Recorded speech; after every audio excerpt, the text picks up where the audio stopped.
All right, I'll do it. Hi, everyone. Drew lost because honestly, this I'll take you behind the scenes. First of all, my name is Sean from W. That is Mensa Smith. That is XJ the Great. We are the Casuals on Wednesday, and none of us expected to be here today because I'll take you behind the curtain. Last week we discussed like, hey, do you want to do a show next week? I was like, I want to do a show next week. Series gonna be here. We could do our usual thing on a Thursday. We could do usual thing on Thursday. Record on Thursdays. Drop on Friday. We get some time off, whatever. But unfortunately, that was not the case, as the New York Knicks suffered one of the most heartbreaking playoff losses in franchise history. I don't even know the score. My mic is breaking up because my mic is crying because they're annoyed. It's just a lot going on. I'm not even in my normal studio because my wife is out of town. I'm watching my son because, again, I didn't expect to be doing anything today. But here we are. So I guess I will start by asking you fine gentlemen. I guess I'll start with the person in the middle, Mensa. Mensa, I don't know the answer to this question, but how are the vibes? Well, I mean, the vibes after that Game 5 loss last night was they're not ideal, is what I would say. They're not ideal. I know everybody is apoplectic at worst and casually worried at best. But for me personally, after the game was over, I was like, all right, they got to do that 2 more times. And I'm not worried about it at all because Game 3, it took a referee subsidized 50-point game from Joel Embiid. Not just from the free throws, but he shouldn't have been in the game in the first place. In Game 3, we're not here to relitigate that. And then Game 5, Tyrese Maxey had to have his break glass in case of emergency game against us.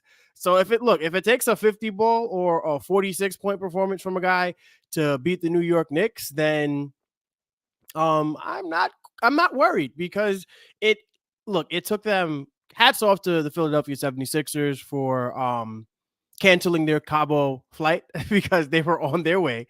But yeah, they were definitely on their way in that last minute. But again, Tyrese Maxey just being great. I thought that Embiid would get them one. I did not know that Maxey would be good enough to get them one as well, but he was. So it's 3-2. Check ball. We play tomorrow, and we are still the tougher team. We are still the better team, in my opinion. And we are not going to be on the road. Tomorrow is just our second gym because Knicks fans will be in attendance, booing Embiid. And yeah, it's just, I really don't feel bad. I don't feel bad today. Watching that obviously sucked, but once it was over and I woke up this morning, I was like, all right, bet. They got to play us on Thursday. And I don't like their chances against us. So yeah, those are how the vibes are for me. They're not ideal, but like my name says, I ain't worried about it. XJ, I feel like vibes may differ slightly for you than they are for Mensa. I mean, okay, so the vibes are in recovery right now. I so fortunate that the Knicks have a game tomorrow. I am so glad there aren't 2 days off. It's 1 day off. They're back in action, and that's what you need when you have a game like that. I just, on a personal note, I was doing the live watch along with GMAC and DJ, and we were just there with all of our emotions to bear in front of our audience, and that was a tough experience, man. That game really genuinely, and I really mean this, I don't think it's prisoner of the moment. That was like the toughest loss I've experienced as a basketball fan, like in my life. I've experienced tougher losses as a sports fan because I'm a Yankees fan, and some bad things happened back in the early 2000s. But other than that, like, it was rough, man. And the reason why it was so rough is just because, as everyone knows, I'm a data guy, I'm an analytics guy, I'm a probabilities guy. When Deuce McBride made that shot, I was elated. And the reason I was elated was because I knew the Knicks win probability for that game, probably like 99%. That is a game that under those circumstances, when Deuce McBride makes that shot, the that you're going against has about 15 seconds left on the clock, no timeouts, you win that game about 99% of the time. And what we witnessed was the 1 in 100 situation that just occurred. And that is what was so demoralizing for me. It's just like a situation where like, I never get ahead of myself. I'm never like, all right, we got this in the bank. It was just that they did. They did have it in the bank. Like, inarguably, they had it in the bank. Inarguably, I'm thinking, okay, hopefully the Pacers lose tonight. The Knicks have some extra rest. Mitchell Robinson has looked great. He has some more time to recover. We need the rest because guys are playing 40 to 45 minutes a game. Brunson looks worn down. Thankfully, he has some time. Like, I'm thinking about all these things all in that moment. And then Maxey comes down. He travels. And then after he travels and it's not called, which I'm not complaining about. I'm just saying objectively, that's a thing that happened. He travels. It's not called. He makes a shot. Mitchell Robinson fouls him. 4-point play. Literally one of the only universes, if you think about a metaverse scenario, that's like the one universe that something could have happened to make the Knicks lose that game. A 4-point play. So it was just like just a worst nightmare scenario, just like actually occurring and transpiring. But at the same time, it's not a worst nightmare because the Knicks are still up in the series, which it doesn't feel like, and it didn't feel like it at the moment. But coming back to earth, said the vibes are in recovery. We're on to the next day, realizing, okay, the Knicks just need to win one of the next 2 games. They did need a ridiculous Maxey performance to win the game. At the same time, it's tough to lose a game on the Knicks side if you have a Joel Embiid game like that. Joel Embiid was bad. He was not good. He was not good. He was not he wasn't MVP level. He wasn't all-star level. He was like, they would have been better off with him not playing. Like that's one of the worst Joel Embiid games you'll see. And the fact that the Knicks still lost that game is just, it's tough. So overall, I need to do a little bit of a decompressing, a little bit of venting, but at the same time, I'm in recovery. And by tomorrow, I'll be ready to go and ready to win game 6. I'm with you. Like, I think we win game 6. That's not just me being a overconfident braggadocio Knicks fan. I believe that there is not a team in the NBA that bounces back from adversity better than this one. They've been in an uncomfortable position for 3 months, 3.5 months. With that said, last night, like XJ, you said last night was the worst basketball loss you've ever experienced. It's not mine. Mine is 9-5 Eastern Conference Semifinals Game 7 in Indiana. 2 words, 4 words. Patrick Ewing finger roll. I was 14, and when that ball rolled off the rim and the buzzer went off, and I saw Reggie on his knees pounding the garden floor in happiness, the scream that I let out, you would have thought I was a 9-year-old girl. And if you hear my voice, you can only understand how many octaves up my voice had to go. And I went into my bedroom and just sat in the chair, silent, and didn't say a word, with a t-shirt over my head for half hour. And yesterday, when that horn sounded, all of those feelings came back. And I don't like to do the whole PTSD, the Knicks PTSD thing. Like, people are like, there's Knicks fans on the timeline talking about the series is over, or see you game 7, the series is over, we blew it. I'm not with that. But last night was devastating because, like you said, actually, the game was over. When Deuce hits that shot, the game is over. But you know what? We move. And even though the NBA, in its infinite wisdom, released a last 2-minute report that says Tyrese Maxey should have been called for a travel on that 4-point play, guess what? We're not Sixers fans. We don't complain about calls. 9 p.m. tomorrow, check ball. That's it. That's all that matters. So with that said, I know we all know that some of you feel absolutely awful and terrible. But we are here to be a safe space. We are here to be your refuge. We are here to let it all out. If you talk about we're gonna lose, I will block you. I'm not gonna block you, but yeah, like so with that said, we have some comments. We have some questions. If you submit a chat, you can. If you don't want to, if you don't have to get your question read, we just want to hear what you have to say. I'm also pulling double duty as producer, so I'm gonna let my two colleagues. You guys can read the questions back and forth. I'm just gonna sit in the background from time to time. But our first question is new Alex, and I will have Mensa start us off. You're muted, Mensa. Mensa, you're on mute. Of course, I'm on mute. All right, great. Thank you, Alex, for your question. Okay, can you hear Mensa XJ? Because I can't. Yeah, he's back. I can hear him now. Wow. Live podcasting, baby. I'll just go away. I'll figure this out. All right. Now Mensa goes away. Can you guys still hear me? This is great. Yeah. No, you're good. I love it. Okay, here we go. Alex, thanks for your question, friend. Upon closer review, think it's appropriate to lay more blame on the coaching than players. Poor communication, pocketing timeouts, playing 1-on-5, solely Brunson ISOs in all the closeout minutes. I think that's fair, but as somebody who has been married, when you sign your contract, one of the things that is in the contract is something called an act of God clause. I think this was an act of God more than anything else, because you don't lose games like this. Like XJ said, 99 times out of 100, you win this basketball game. We just ended up in the 100th one. So yeah, but a lot had to go wrong. A lot of missed free throws. Deuce not fouling at the end.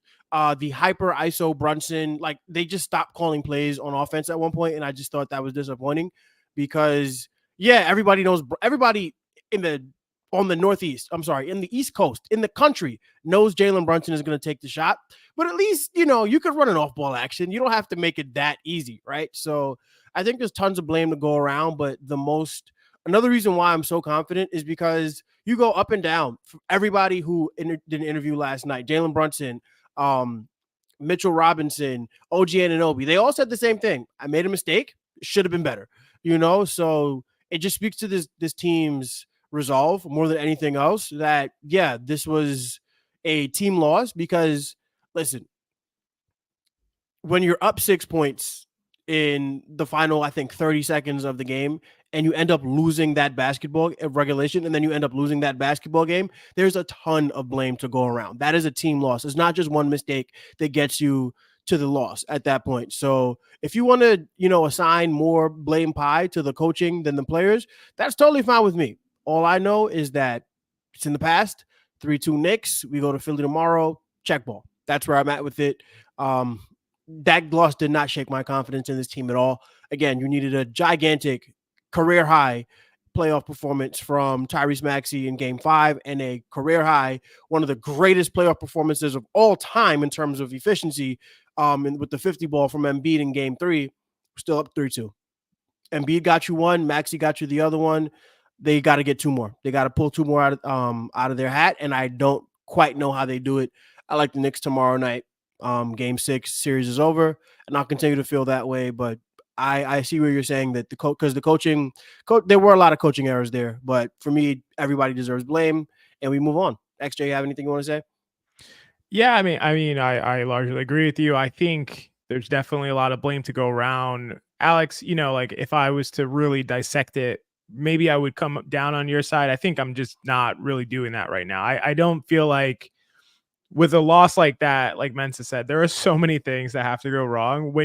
In order to lose a game that you should win 99% of the time, like not a single thing can happen. There are so many things that have to happen, and they all did, all at the same time.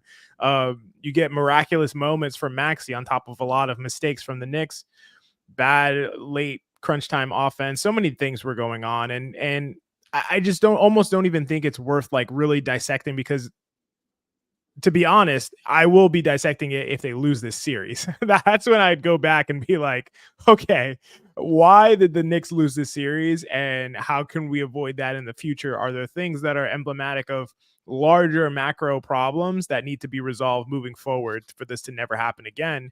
But for right now, the Knicks are still comfortably up 3-2. They have 1.5 home games left in the series. We have a half a home game coming up tomorrow. So I just feel like the Knicks should win at least one of the games, and we can kind of think about how they need to do that.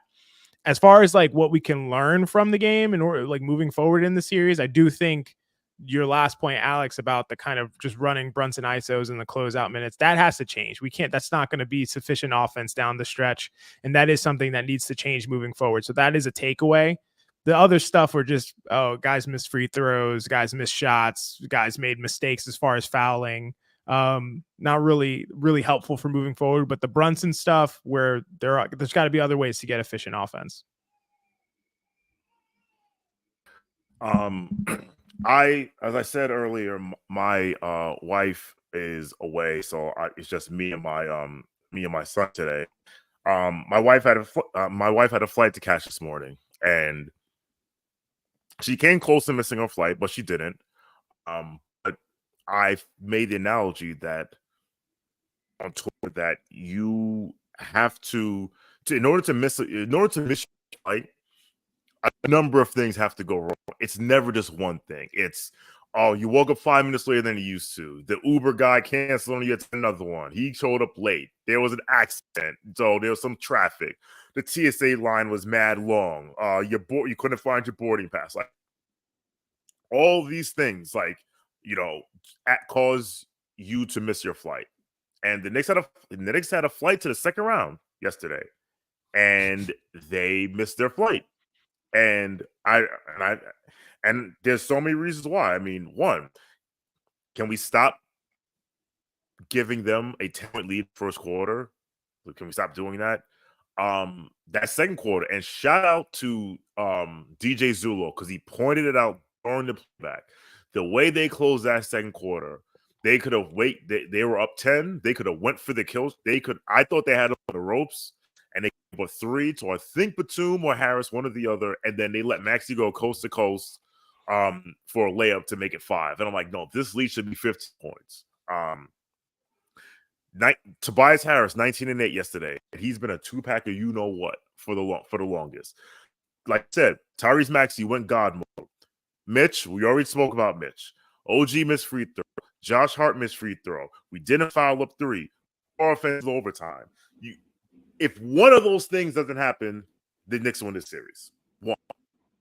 But is one more important than the other? No, because yes, you can blame Mitch. And I will actually bring up, because Alex has another comment here that says, outside of Mitch, Tibbs is the most responsible why they lost last night. The consistent lack of preparation to start the first and third quarters going on weeks and months now has also become very troubling. Allow me to go full Jonathan Macri here. No one is more prepared than Tom Thibodeau. Tom Thibodeau is not drawing up plays for people to throw the ball out of bounds or to miss shots or to not execute. Like, we are where we are because of him. Not totally because of him, but to say that, like, the consistent lack of preparation to start the first act, like, that's, come on. Like, dude, this game was over. It was over. Jonathan said it last night. They had 90 points in a playoff game in the year of our Lord 2024. 90. And again, yes, what Mitch did was annoying. People say it wasn't a foul, but that is a trope as old as time. If the jump shooter gets you in the air, you're cooked. Josh Hart hit the free throw. The game is over. Game's over. Also, so Yes, go ahead. Not quite Tom Thibodeau's fault that the Knicks were 10 for 36 from three, 28%, and 16 for 24 from the free throw line. Missed 8 free throws, missed 26 threes between games 4 and 5. The Knicks have missed 18 free throws. We missed 10 free throws in game 4. We didn't matter. Game 5, you miss. Like, these are things that's not on preparation. That's not on the coach. The Knicks don't lose this game if they go 35% from three. Maybe the game's over by the fourth quarter, right? So it's just, I mean, it's easy to blame Tom Thibodeau. I know a lot of us have all Tom Thibodeau like resentment pent up that we haven't been able to unleash because he's been great. This is kind of what that feels like. Again, I get it. When something goes wrong, we always look for somebody to blame. But I think the answer is just, blame everybody because everybody's responsible for a loss like this. Yeah, just to be clear, it's like I wouldn't absolve Tibbs. I wouldn't say he's not part of the crew of people responsible, but everybody's responsible. There's a blame pie and it goes around, and I don't think it's necessarily useful right now to try to figure out who to allocate most of it to, and if anything, I don't think it's necessarily Tibbs either. So it's just to blame everybody, and they just got to move forward and win the next game. Absolutely. Not Mensa. Actually, you can read the next comment. Yeah, from Kyle Turner. Appreciate the comment. Enough with the blame game. I think we're on the same page with you here, Kyle. When a team loses like that, everyone shares the L. Kyle just predicted exactly what we were going to say. Who cares who gets most of it? Let's move on to game 6. Well, you know what, Kyle? That's a perfect synopsis of literally what we just said. Apparently you said it first. That's pretty awesome. And, check ball, baby. We're all on the same page. Let's do it. What else we got? All right, I'll take this one. Dirty Dancer, thanks for the comment. KFS mainstay, Dirty Dancer, I should say. I can't bring myself to be mad at Mitch. He was so brilliant till that point. Wouldn't have had that lead without him. Agreed. But like Mitch said, he effed up. I'm brought back to, I think it's Forrest Whitaker, right? In Boys, Men in Society, when Kane keeps reading the thing back and he gets it wrong and he's like, you effed up, right? You effed up. That's the Knicks fans to Mitchell Robinson right now. He effed up. But one thing that, he messed up. He did. Am I mad at him? No, because I'm not mad at anybody. I still think we win this series tomorrow night. All right. It would have been great to go up, to end the series 4-1 so that we could laugh at Pacers fans and Milwaukee Bucks fans for, having a rock fight. But, it is what it is. I'm not quite mad at Mitchell Robinson. Yeah, I agree. I mean, I agree with Dirty Dancer's comment. I definitely Mitch messed up. I was very frustrated with Mitch in that moment. At the same time, knowing that, like Dirty Dancer says, he was brilliant to that point. Arguably, Mitch was their best player in the game yesterday. His defense on Embiid was amazing. He was playing such good defense on Embiid that at points when they kept bringing double teams to Embiid in the post and leaving Maxey, I'm like, just let Mitch do. Like, Mitch can handle Embiid individually, and he was doing it. He was getting steals. He wasn't getting pushed around. He was pushing Embiid off of his spots. He wasn't fouling. He was just playing amazing. And the fact that he's able to do that clearly less than 100% was just incredible. It was incredible. And at times during the watch along, I called it an inspiring effort from Mitchell Robinson. So it's just really tough to be too mad at him overall, because I agree, without him, if Precious plays, maybe they're in the same situation, but it's tough to imagine just because of how brilliant Mitchell Robinson was against Joel Embiid and all around, really, from an all around perspective. So tough to be too mad at Mitch. Definitely was incensed in that moment, but I'm going to let him plead temporary insanity on that one. John Leary, do we play Burks? I'm sorry you can't do a 7-man rotation. Guys, we're so gassed at the end. It's true. Josh Hart could barely reach the rim on his shots. I think the 7-man rotation is not probably sustainable long term. Definitely, moving forward, I think either Burks or someone's going to have to get minutes. When I say someone, it's I could imagine Precious getting some minutes, probably not because they had the center position on lock and he's not going to play at the 4. Or Shake Milton is a possibility, and it really just depends. For me, I'd be fine with Burks playing as long as Burks never dribbles the basketball. If Burks plays and he has a rule that is like if you dribble, you lose $100,000 on your contract for every dribble you take, then I'm fine with Burks playing. But I just need him to just catch and shoot, catch the ball, swing it around, make swing passes, make good decisions. If you dribble, it's just to get to a spot to get to a better pass or to score. There's no trying to create. You're finishing plays or you're facilitating plays continuing. And if Burks can do that, then I don't mind him playing 5 minutes or 8 minutes, something like that. So I think you kind of do have to do something. Brunson was exhausted at the end of the game, and I think that really contributed to why it almost seemed like it contributed to his decision-making. Like some of his passes were just like, why are you doing that? Even at the end, he was taking so long to bring the ball up the court at the end of regulation. And I was like, you're not going to get a good shot like this. Like push the ball. And then, we were saying on the watch along, like maybe he just can't right now. And if he's in a situation where we have 6 seconds left and he can't push the ball up the court, that's just, he's playing too much. And there has to be something to do, these are high intensity playoff games and they're being really physical with them. And so, yeah, I just think I think guys are going to have to get a rest. What do you think, Mensa? Do you think they could survive with the 7-man rotation? 7 will be enough to beat Philadelphia, I think, but I would like to see Alec Burks play. I know he has been like the thing about older basketball players is once you get to a certain age, the cliff can come at any minute, and it seems like he hit the cliff. But this is a guy who this season was shooting 40% from 3 in Detroit, right?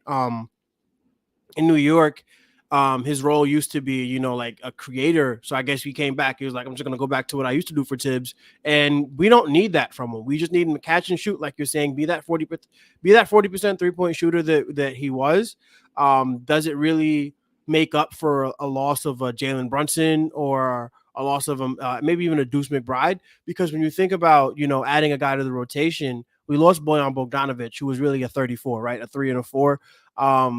So does Josh Hart go another 48? Like, how do you fit in a guy? Because without Bojan and Julius, we really don't have any other power forwards, right? So outside of Josh Hart and OG Anunoby, who are already starting and playing 40+ minutes. So you just got to ask yourself, how do we get to a situation where Alec Burks can play meaningful minutes to a point? Not only is he contributing, but he's giving the right guys rest. So I would like to see Alec Burks. 8 is better than 7 in this point, but I think that 7 should be enough to beat the Sixers team. Going forward, though, they need to figure out a way to incorporate an 8th man into the rotation, whether it's and I don't think it's Precious, even though I'd like to see Precious play. Precious has been really valuable against Joel Embiid, but you need a guy who can put the ball in the basket, and that isn't quite Precious Achiuwa at this moment. So I do think you can see Burks tomorrow. I remember DJ did a great job on the playback last night. He was saying he didn't necessarily like the 7 because he's like, these guys are exhausted. And Andrew said, well, you go over 7 guys because if you win, you get 5 days off. And the game was won, right? I understand why you would say Alec Burks, if you dribble the ball, you will lose $100,000 for every dribble, because he's been not good. At the same time, there is no one else on this roster that can even come close to creating their own shot, except for Alec Burks or Shake Milton. So then I'm playing Shake, Sean. I would play Shake, is what I'm saying. Then, like, I'm dead serious. Like in the Shake Milton game, Shake Milton played 4 games or maybe 3 games with the Knicks. I don't remember what it was, and he was decent in them in very few minutes, like 6 minutes, 5 minutes, 10 minutes here and there. He was decent, and obviously garbage time, all that stuff. But he looked competent. He looked like a competent basketball player. So I'm afraid of Alec Burks trying to get inside, throwing turnovers. If we look at some of his B-ball index grades as far as like playmaking, he's in like the bottom 10th percentile in the NBA. Like he's just been a damaging creator all season, whether he's been for the Pistons or for the Knicks. But since he's gotten to the Knicks, it's gotten even worse. So I don't know. I went through a lot yesterday, Sean. I can't take that. I just can't do it. Listen, I get it, and just like, hey, can he attack a closeout? So I see where you come. I get where you come from. Next up, super chat time. All right. Thank you, Jess, for the super chat. Here we go. I honestly wish the casual crew could be a part of every playback watch along. Miss Mensa and Sean last night, Knicks and 6. Thank you so much. That's a great feeling. But we know these things, we have really great contributors. Everybody on Knicks Film School, and I'm sure you agree with that, Jess. But yeah, playbacks are fun, especially because like you do want it's kind of like when you watch a basketball game and you have your analysts and you have your color commentary, like sometimes you just want some color commentary, you know what I'm saying? And while we do our best to, bring both, the analytics and, the fun vibes, sometimes I do think that we over here at Casual Friday, the casual crew, we are not lacking in the fun vibes. So yeah, but shout out to everybody. Shout out to DJ, shout out to Benji, Jeremy, John, Chris, everybody does a great job on those, especially GMAC. So, but yeah, it's really is fun to do the playbacks, and it's always fun to be there with you guys.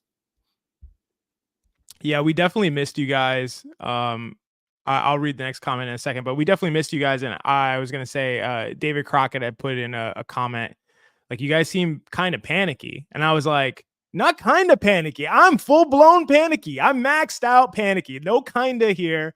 And I'm just like, I need Mensa. I need Mensa to come out of the woodwork and calm this shit down, because this is going crazy. Sean was in the chat adding comments here and there. He triggered me one time at the end, but I also obviously wish Sean was there.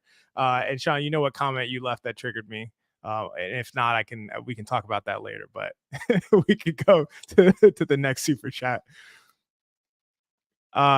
Jessica, again, thank you so much, Jessica.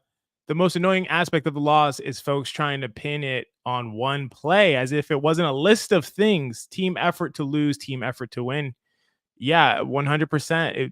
It was a long list. We can kind of go back and break down the last 2 minutes, and we'd have probably, if we did our last 2-minute report, it'd be as extensive as the referee's last 2-minute report is in terms of all the mistakes that the Knicks made as a team.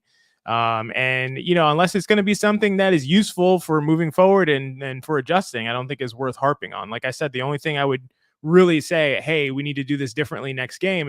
I'm not going to say, hey, Mitchell Robinson, don't foul Tyrese Maxey shooting a 3 when, that's the only way that you could possibly lose the game. Like that situation is not going to come up again. And if it does, Mitchell Robinson's obviously not going to foul. But I would say, we got to find some ways to have some sustainable offense at the end, especially if Brunson is as exhausted as he was last night. But at the same time, there's nothing really to talk about as far as like blaming people or identifying blame. It's just like an overall team loss. Yeah. We've really been saying the same thing, is that you really can't pin it on one person. The Knicks could have shot better. It's something that XJ likes to say, is that points in the fourth quarter are the same. They cost them what? They weigh the same amount of points in the first, second, and third quarter. So if the Knicks handle business through the first 3, there's a chance that the Sixers are too far behind in the fourth quarter. So there's a lot of blame to go around. The Knicks didn't do everything right. Obviously, they lost the game. But I'm not at the place where I want to blame anybody. It's kind of like, so like as a restaurant manager, right? When I'm in the middle of service and one of my servers makes a mistake, I'll talk to them about it after the shift. Like, hey, you should be better. But right now, I just want to make it right and move on so we can get through the service, right? Same thing with it right here. Obviously, things went wrong, but I'm not blaming anybody. I'm not getting too heavy on anyone because the service is still going. Game 6 is tomorrow night, and we got to close out the service. Now, after I print out your shift report, we're probably going to have a conversation, but we're not there yet. You know what I'm saying? So, yeah, just really want to – I'm just locked in right now. Knicks and 6 is what I'm going with. We close out the series tomorrow night, and everybody should just be like, let's get the nerves out now, and then we're right back on it and check ball tomorrow, man.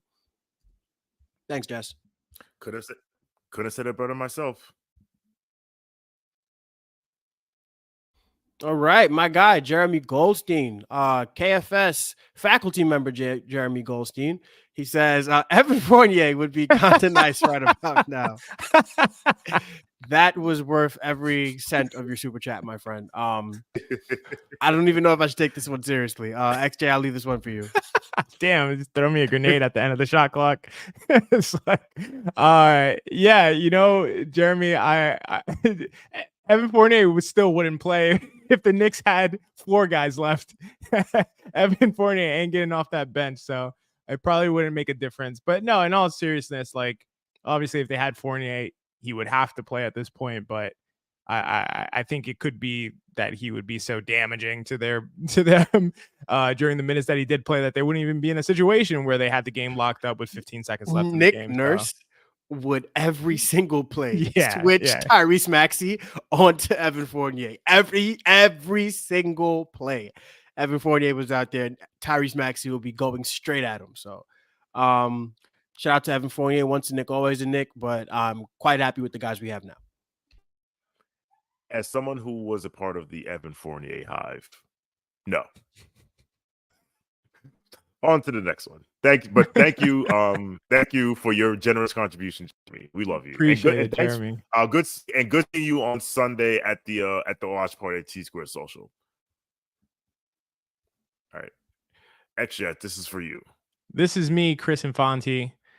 Hard to process this, not knowing if this will be a footnote or a series turning point. That whole terrible experience could mean nothing in just 24 hours.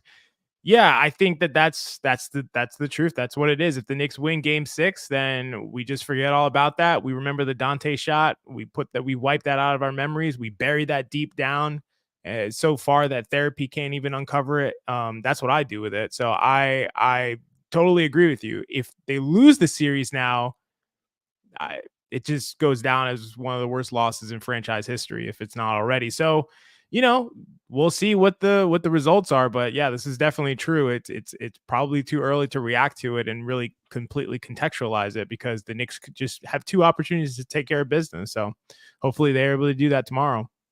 Yeah, this will either be a story that you tell at a bar or a story that you hear that leads you to a bar, right? So it's one or the other. You're either going to tell a story about a drink or the story is going to make you want to drink. So, and that's why I really want to lock in. That's why I really want us to, and the team specifically, I want them to lock in, put this one behind them, and go give Philly their best shot in Game 6, because Philly hasn't been able to handle our best shot. And I continue to think that the Knicks are the better team, even if we don't have Bojan Bogdanovic. I expect big minutes from Deuce McBride. Listen, the Dante DiVincenzo game will come. I don't know when it's coming, but it will come. And hopefully it comes Game 6. So, yeah, I think this is a great comment. We don't know if it's going to be a footnote or if it's going to be the bane of our existence. I'm hoping for the former and not the latter. Thanks, Chris. Thanks, Chris. And I'll just say this. Listen, what do we say after Game 3? Listen, if you win Game 4, Game 3 doesn't matter. You win Game 6, Game 5 doesn't matter. So time will tell, but hopefully it's just a footnote. Thank you, Chris. All right, I got this one. Dawn Marie, thank you for the super chat. We appreciate it. How do you feel about Precious not getting any play? He was great in Game 4. Not sure why he is a situational player. So Precious is situational because there are 48 minutes at the 5, and you have to give them to Isaiah Hartenstein or Mitchell Robinson. You really can't play Precious at the 4. At least, yeah, you really can't. Yeah, I'm sorry. There's no way you can play Precious at the 4. I'm thinking about. I'm like, no. He is like, you have offensive zeros and then you have offensive like negatives. He's an offensive negative. It's hard for him to even lay the ball up sometimes. Which is quite like shocking for a man his size. But if Mitch is healthy and if Isaiah Hartenstein is healthy, you're not going to see Precious Achiuwa. That is just a reality we have to live with, which is unfortunate because Precious does play good defense, especially on Joel Embiid, and he brings you a nice He brings you a lot of energy, which we do need sometimes in a series where, especially a series like this one, which has been a boxing match, and you really need, like some energy from time to time, but he's just not better than Mitchell Robinson or Isaiah Hartenstein. And that's just a credit to the front office for putting together a team where you don't need a Precious Achiuwa, So yeah, that's kind of where I'm at with it, but he has been valuable, but we won't see him as long as Mitch and Isaiah Hartenstein are healthy. Thanks, Don. Yeah, I totally agree with that. I think there's not much to add. I think Mitchell Robinson played so well that in that game that honestly I would play Mitch as much as he was able to play in that game. He was so good. He was better than Hartenstein in that particular game.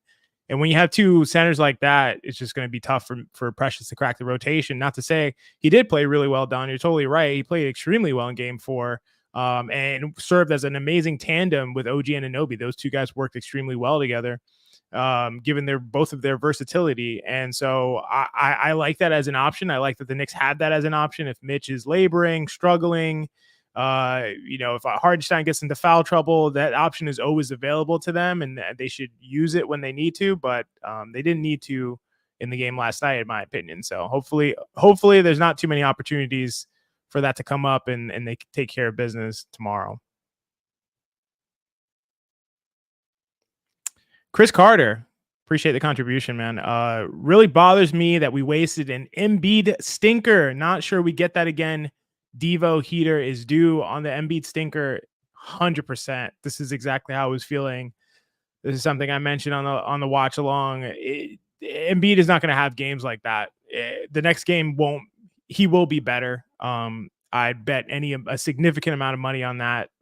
Potentially that was, this is going to sound crazy to say, it could have been Embiid's worst game of the season. Like, I was looking back at some of his stat lines, and, obviously he didn't play that much this season. He played like 38, 39 games, something overall.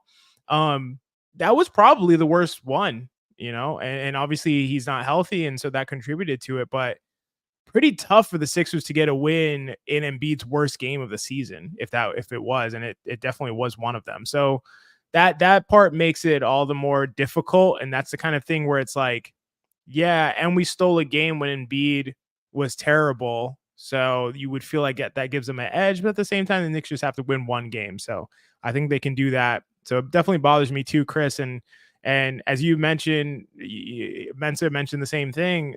DiVincenzo heater is definitely due. I think that one of the things I noticed about DiVincenzo recently is he hasn't been aggressive. He seemed to be a lot more passive than I'm ever used to seeing early in the series. Even though he wasn't playing exceptionally well before game 2, obviously game 2 was his best game. And he was really good in game 2, to be clear. He shot 50% from 3, made humongous, one of the biggest shots in franchise history, and also was good throughout the game, also hit all his free throws. So he's very good in game 2. In game 1, he was kind of passive, and he's been passive since game 2 in terms of like not being aggressive. We often see DiVincenzo go for like some ridiculous stuff, making really sketchy passes, trying to dunk on guys. And it's frustrating, but at the same time, it just kind of shows like that's his personality. When he's loose, when he's just like in the rhythm, he's just doing stuff. He's just reacting. He's just making plays. He's trying to do whatever he can do in the moment. And it feels like he's just kind of overthinking, trying to overanalyze, and he's not going to get the best results in that way. So I hopefully seemed like more towards the end of the game, he got a little bit looser, and hopefully that continues and we see a big explosion from DiVincenzo.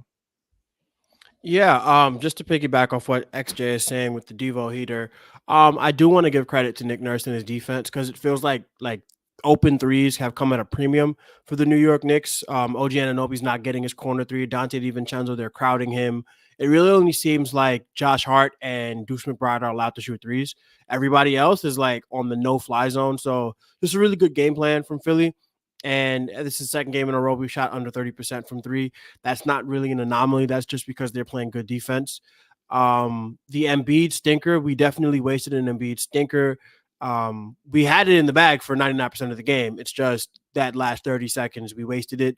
But we can complain about that, or we can look at the series in its totality and understand that Philly also wasted 2 Brunson stinkers, right? So yeah, it balances itself out over the course of the series. Will we get another Embiid stinker?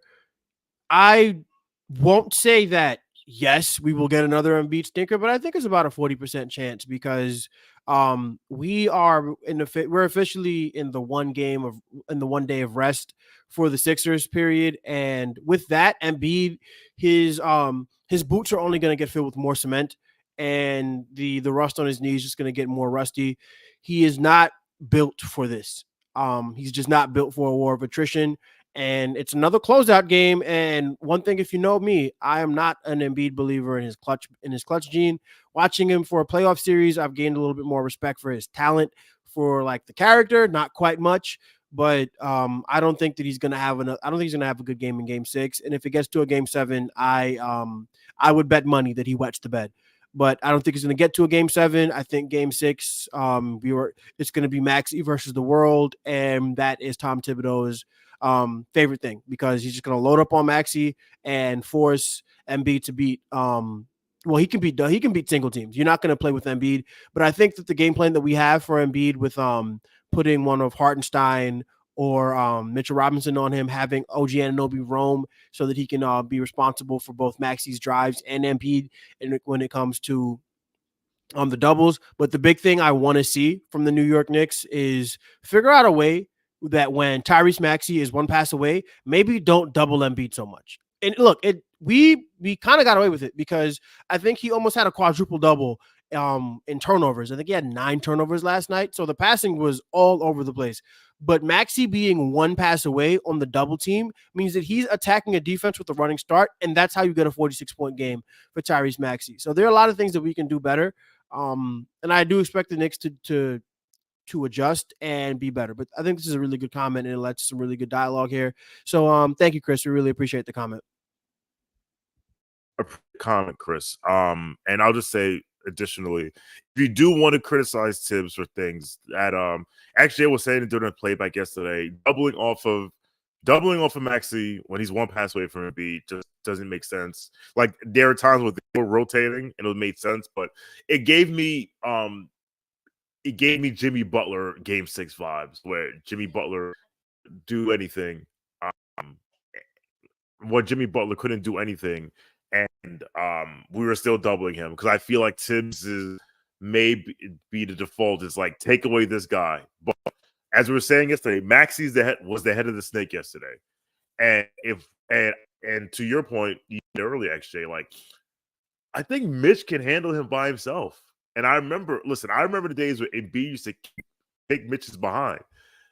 Mitch can get Embiid by himself, especially if Isaiah Hartenstein is going to continue to bring stop and risk when he guards Joel Embiid because it's just so frustrating watching him use his hands, like continually use his hands against the biggest foul bait arguably in the league, and Ihart's just like I'm going to put my hands on you, like no, like so.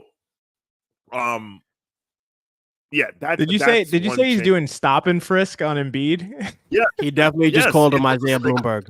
Bloomberg Hartenstein. Like definitely. Dog, I'm just like, yo, how like you would thought after getting 5 fouls in a quarter on Sunday that you figure something else out, but whatever. So yeah, just double him, just play straight up. Just play him straight up, man. Like and like you said, Mensa, he's playing every other day now. Clyde was calling out. He's tired. He can't run. He can't move. Like that's what gives me hope for tomorrow. So, thank you, Chris Carter. Is that me? I think it's me, Hayden Freed. I just bought my ticket for Game 6, baby. Let's go. Hayden, we gotta invade Philly. That is the thing that is keeping me sane right now, knowing that Philadelphia is not Philadelphia. It's little New York. It's just another little borough. It's a further out. It's slightly further than Staten Island. It's a borough of New York.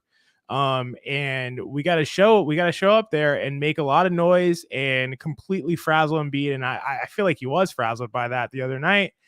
And honestly, I do think the Knicks should win this game. I think that they're the better team. I think that they've gotten unlucky recently. They got a little lucky earlier in the series. They've gotten unlucky, but I think the crowd is going to be behind the Knicks in Philly. I think they're buying up all the tickets. And so I think that's going to make a difference. So definitely be out there, Hayden, and make ridiculous noise over there. Shout out Central Pennsylvania. I know where you live at or you stay, Hayden. So thank you for representing us down there. Yeah, tech ball, baby. That's where we're at. I'm ready to move forward. Thank you for buying those tickets, man, and helping us represent, because every Knicks fan in that building is going to matter.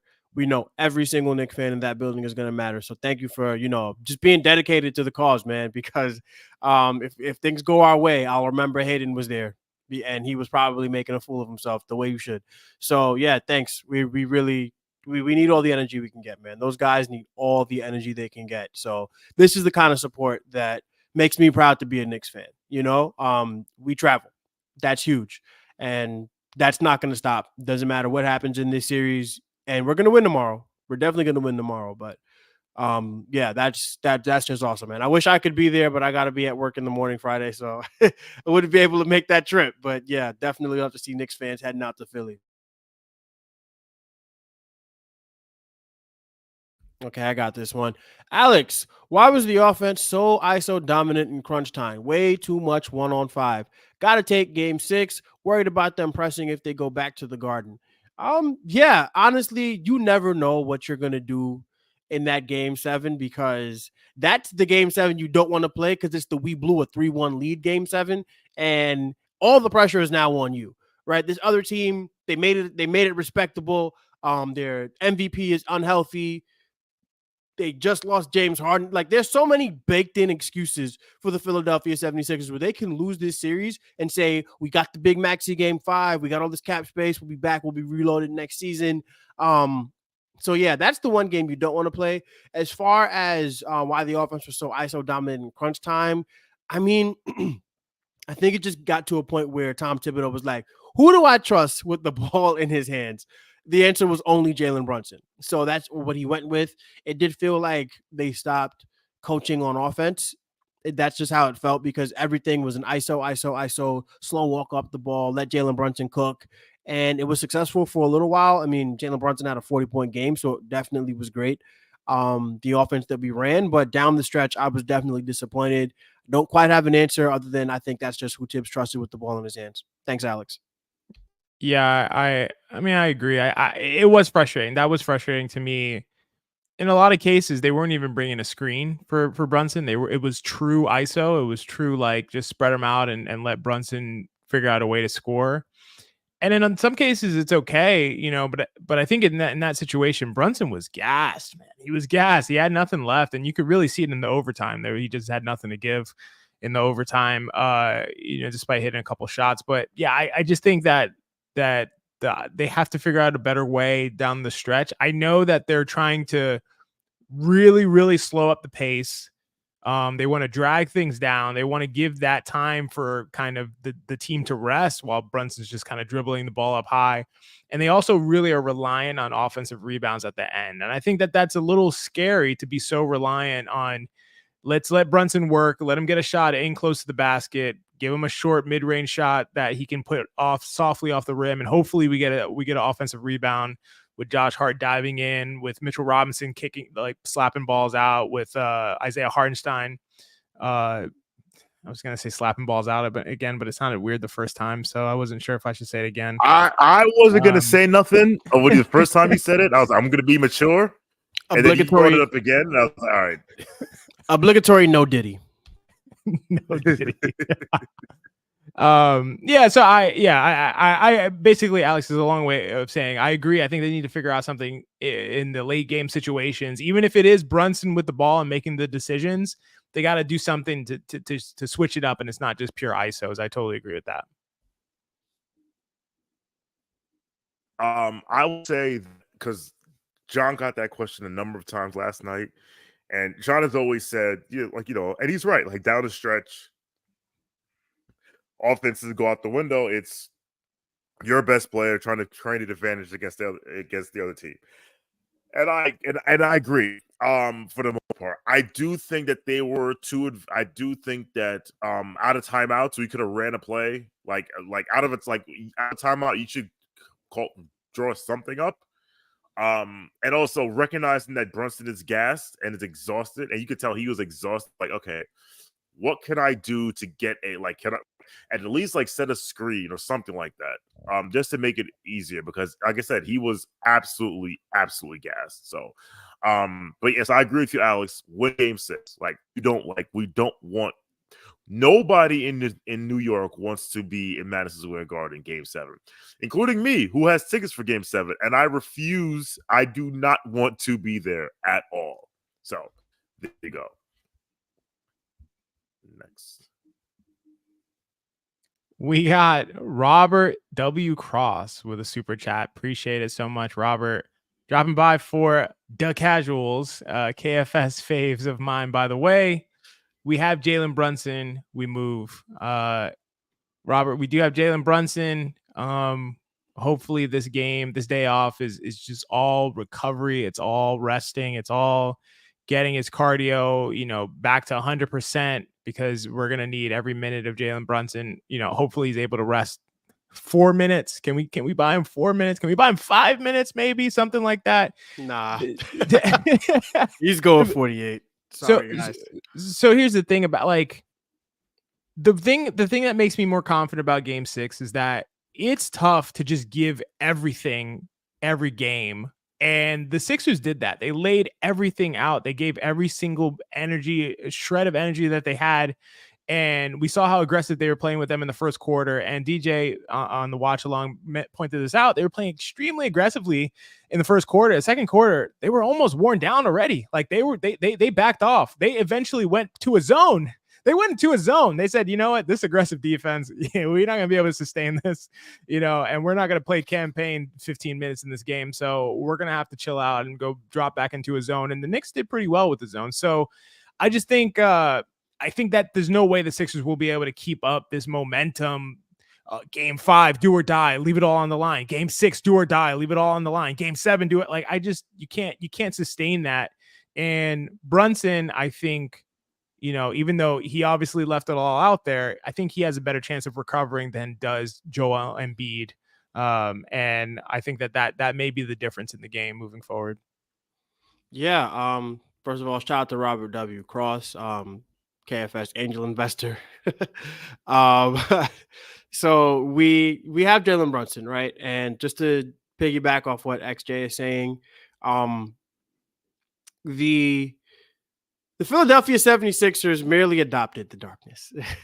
We were born in it, right? They tried the whole we're gonna match the Knicks energy thing, and then they realized, wait, they still have energy. That's my bad, guys. I'm sorry.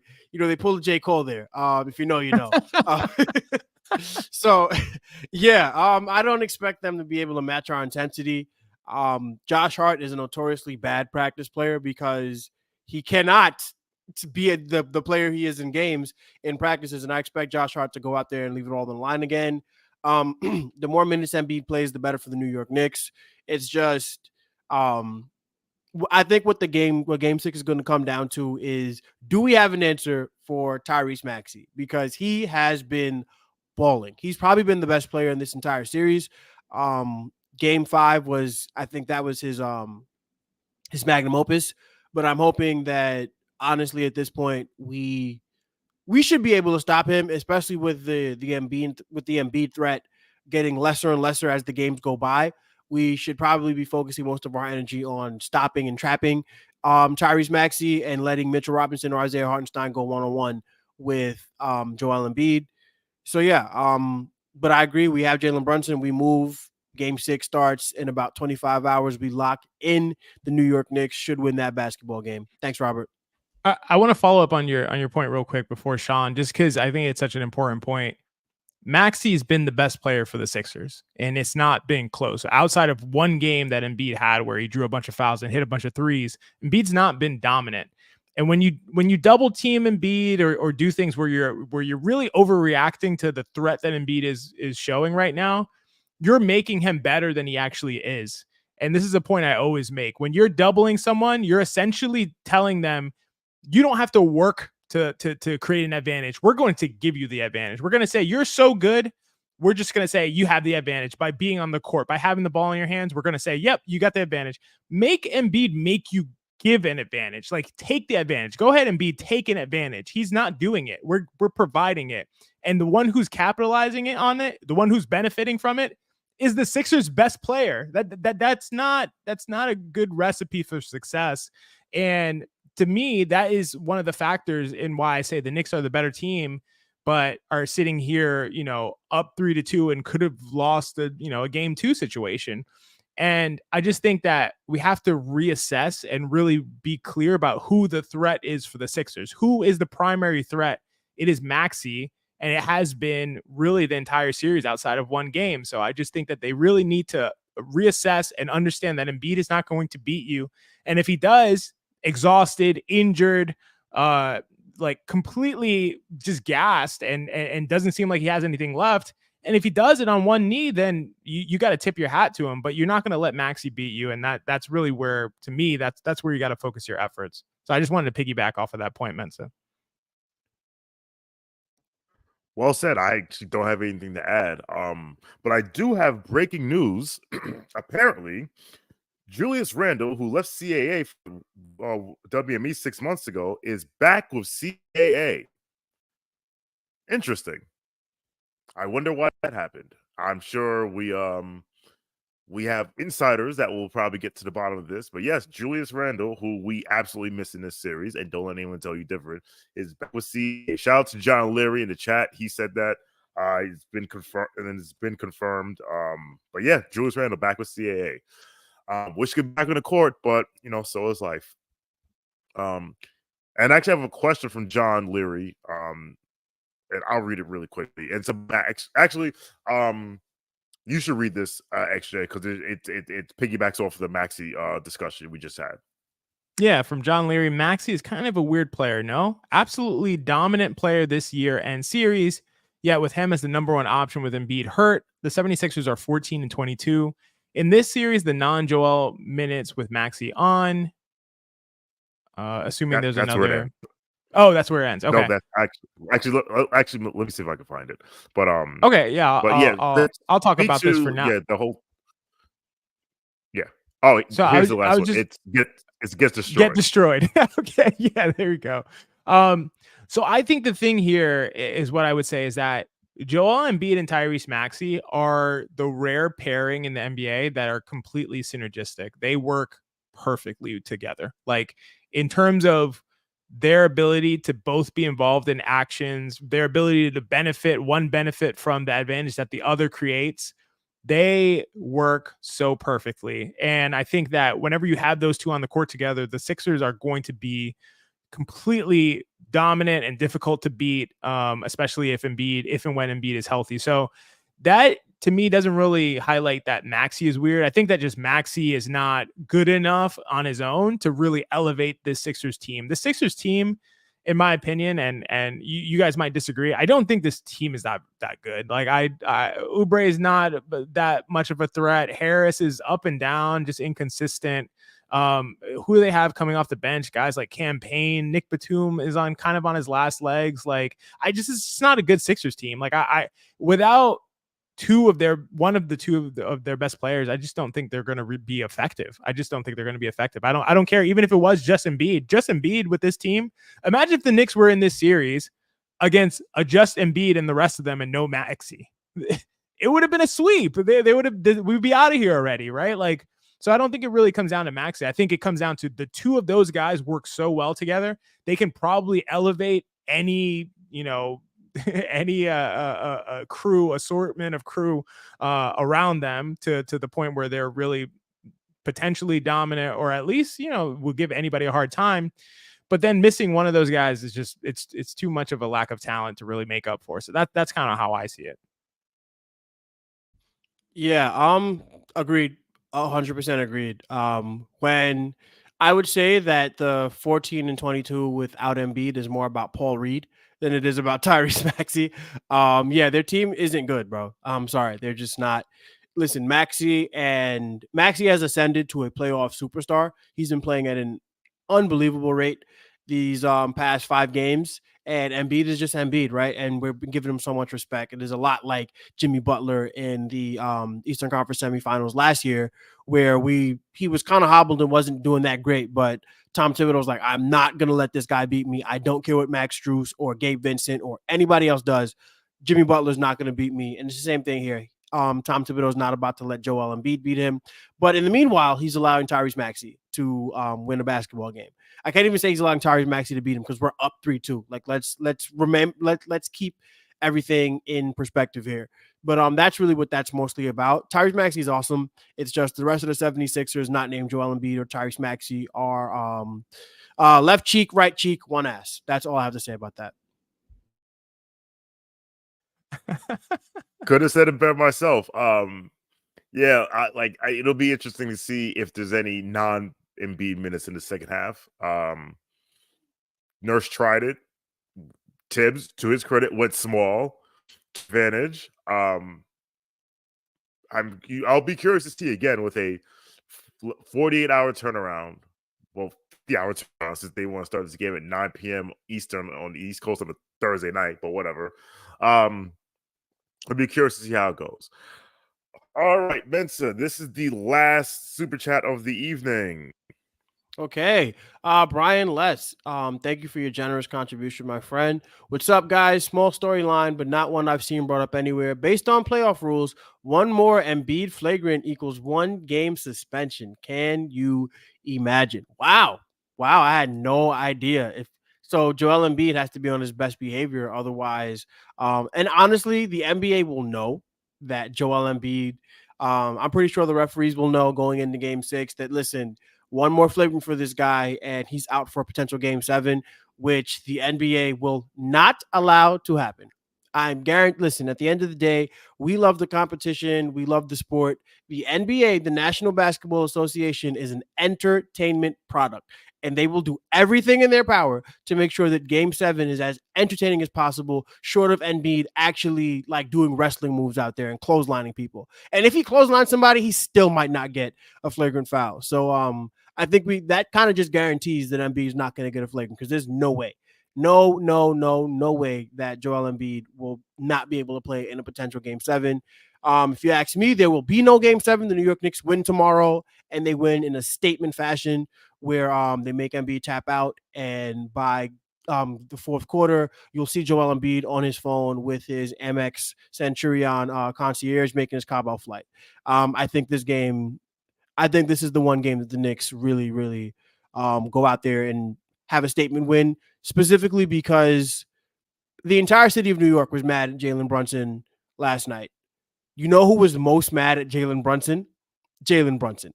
I'm expecting him to come out there and really put on a show, because that's what he's been doing the past couple of games. But I think this is the one, and I'm looking forward to it. Thanks, Brian. Yeah, Brian, this is awesome. I honestly haven't seen this anywhere. And to be fair, I've been avoiding social to some extent because I just have not wanted to relive some of last night, but I haven't seen this. And if this is the case, I agree with you, Mensa, that the NBA is not going to want this to happen.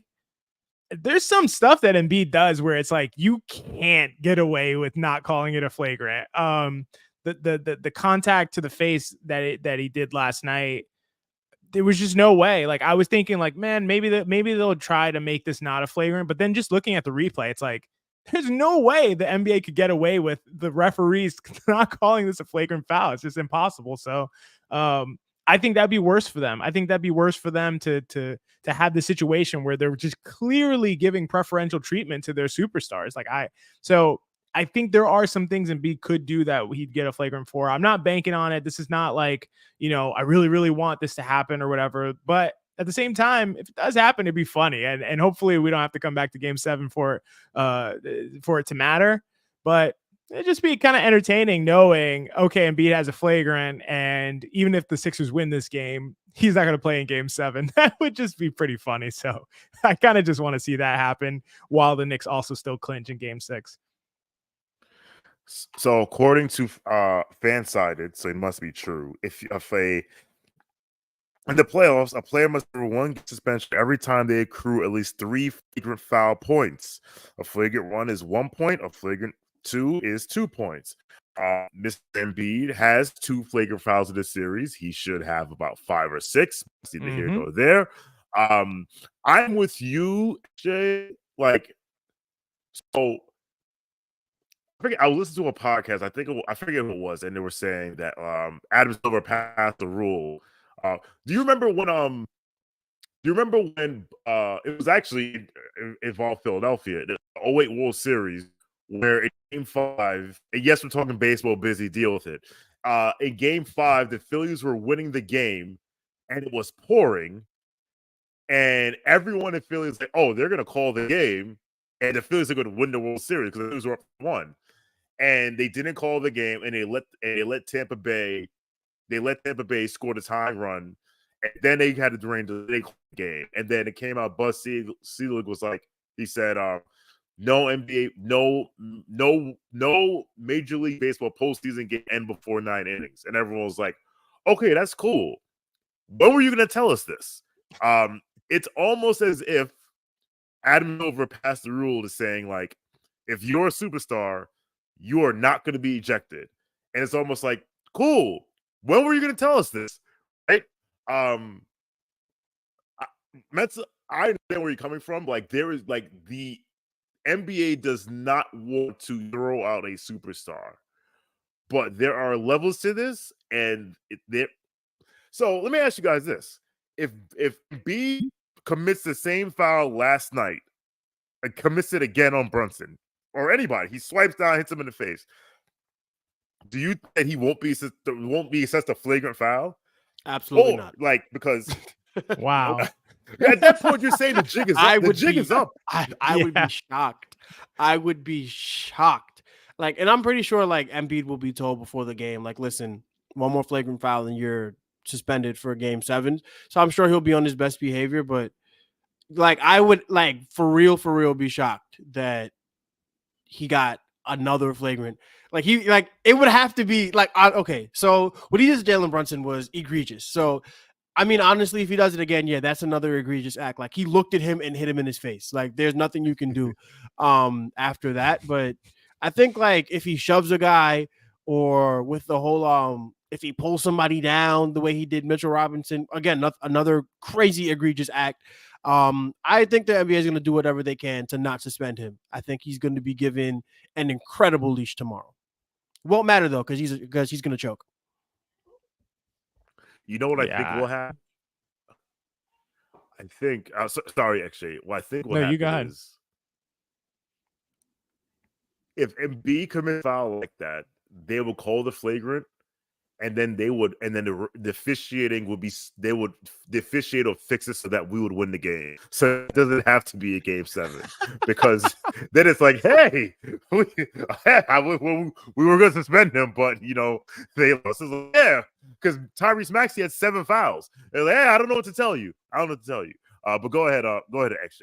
No, that feels like a lot of manipulation. I'm not saying I'm not putting it past the NBA to do stuff like that. I just feel like it's going to be a situation where if Embiid commits something that is borderline, they're not going to call it. If it's blatant, they'll call it. Like I think they will try not to if they can, but if it's just like, yeah, there's no way you could get away with this.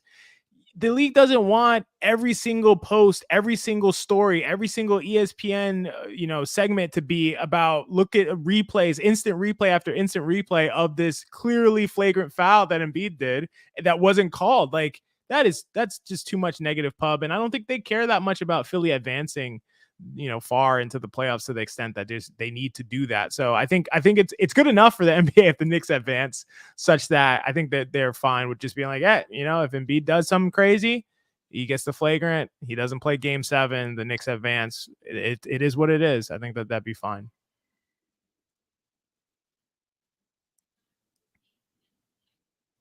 All right. Well, that is it for us. Thank you all for pulling up and tuning in with us for some therapy, for reflection, for some finger pointing, for some blame. And listen, however you process grief, we are here for you. and hopefully we've allowed you. Actually, I'm with you. There was a lot of I listened to a lot of basketball podcasts.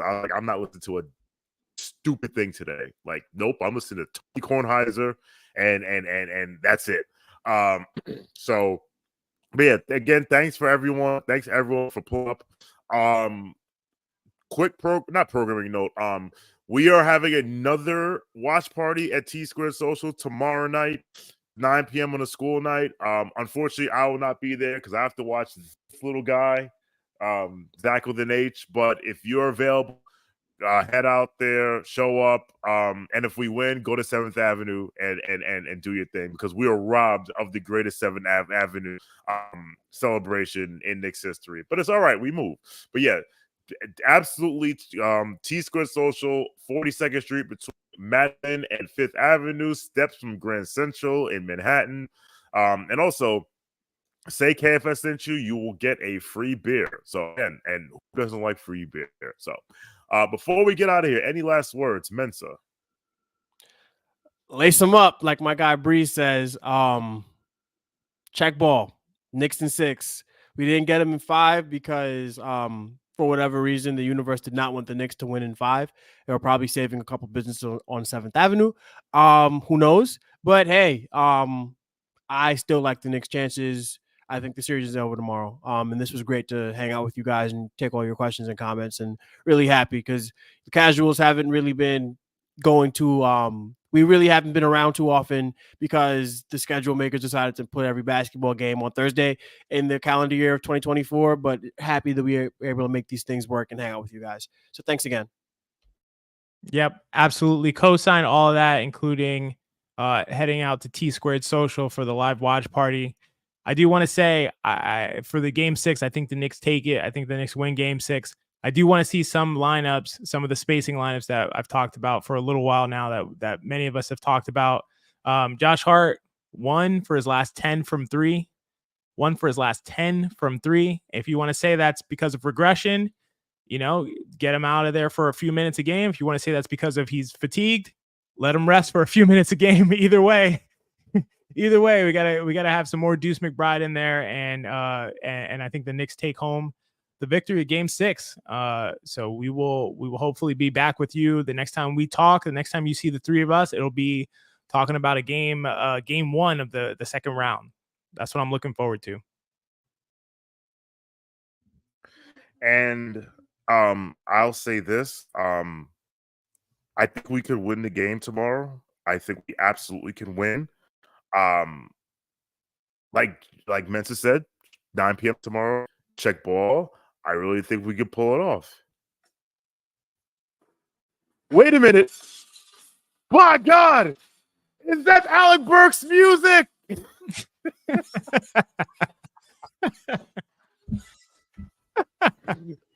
It would be beautiful if Alec Burks just came on. Oh man! Shout out to Alec Burks. Oh man! Shout out to Alec Burks. All right, we're definitely gonna get some Alec Burks. So. And shout out to Sean's Jim Ross, by the way. Oh my God! It's Alec Burks. Alec Burks. Alec Burks. Off the top rope. Oh my goodness! You son of a. All right. For XJ, for Mensa, I'm Sean. Thank you for watching. Thank you for listening. Knicks Nation, let's ride all the way to Wells Fargo Center because they're trying to give tickets away to keep us out of there. They know the vibes. They know what's up. There's still tickets available anyway on the website. Let's go Knicks. Knicks in 6.